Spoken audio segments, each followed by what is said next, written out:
అప్పటికప్పుడు మబ్బులు పడుతున్నాయి, మళ్ళీ వెంటనే తేలిపోతున్నాయి.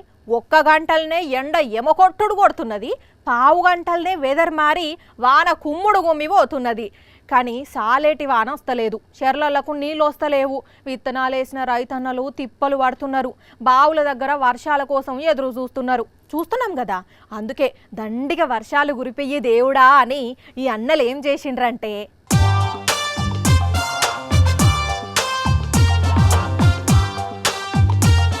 అవు కప్పతల్లి ఆటే ఆడిండ్రు అన్నలు. వానలు రావాలే, పంటలు వండాలే, పబ్లిక్ అంతా సల్లంగా ఉండాలి దేవుడా అని ఊరంతా తిరిగి పాటలు పాడి దేవునికి మొక్కులు మొక్కుకున్నారు.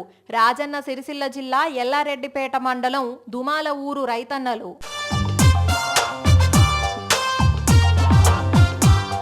పోషమ్మ గుడి దగ్గర కపతల్లి ఆటను చాలు చేసిన అన్నలు ఊరంతా తిరిగి గడప గడపకు పోతే అమ్మలక్కలు అన్నలు కప్పతల్లులపై నీళ్లు పోసి దండం పెట్టుకున్నారు.